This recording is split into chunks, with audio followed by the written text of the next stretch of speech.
શિક્ષણ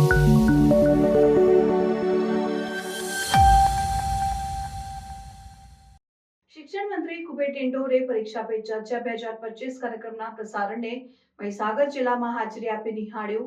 કાર્યક્રમમાં વિદ્યાર્થીઓ અને શિક્ષકો સાથે પ્રધાનમંત્રી નરેન્દ્ર મોદી દ્વારા પરીક્ષાઓ સંબંધિત વિવિધ મુદ્દાઓ પર ચર્ચા કરવામાં આવી। પરીક્ષા પે ચર્ચા કાર્યક્રમમાં પ્રધાનમંત્રી નરેન્દ્ર મોદીએ વિદ્યાર્થીઓને પરીક્ષાઓના દબાણને કઈ રીતે સંભાળવું, સમય વ્યવસ્થાપન અને સ્વસ્થ જીવનશૈલી વિશે માર્ગદર્શન આપ્યું। તેમણે વિદ્યાર્થીઓને આત્મવિશ્વાસ અને ધીરજ જાળવવાની સલાહ આપી। શિક્ષણ મંત્રી કુબેર ડિંડોરે આ કાર્યક્રમના પ્રસારણને નિહાળી વિદ્યાર્થીઓ અને શિક્ષકો સાથે સંવાદ કર્યો અને તેમના પ્રશ્નોના જવાબ આપ્યા। તેમણે આ પ્રકારના કાર્યક્રમો શિક્ષણ ક્ષેત્રમાં મહત્વપૂર્ણ હોવાનું જણાવ્યું અને વિદ્યાર્થીઓના સર્વાંગી વિકાસ માટે સરકારની પ્રતિબદ્ધતા વ્યક્ત કરી। પરીક્ષા પે ચર્ચા કાર્યક્રમ દ્વારા વિદ્યાર્થીઓને પરીક્ષાઓના દબાણમાંથી મુક્તિ મળી રહી છે અને તેઓ વધુ આત્મવિશ્વાસ સાથે અભ્યાસ કરી રહ્યા છે।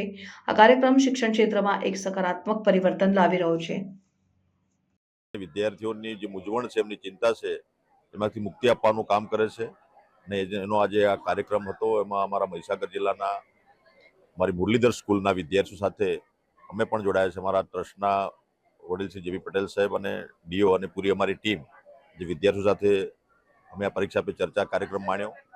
સાથે સાથે ગુજરાતના આપણે ધોરણ 10 અને 12ના 14 લાખ વિદ્યાર્થીઓએ જે એક્ઝામ આપવાના છે, એમને પણ ઢેર સારી શુભકામના પાઠવું છું। હું પરીક્ષા પર ચર્ચા કાર્યક્રમમાં દિલ્હી ખાતે ગઈ હતી। ત્યાં અમે મોદી સર જોડે મળ્યા હતા। ત્યાં અમે મોદી સરને બહુ બધા પ્રશ્નો પૂછ્યા હતા। તેમને અમારા જવાબ આપ્યા હતા અને અમને બહુ સારું માર્ગદર્શન આપ્યું હતું।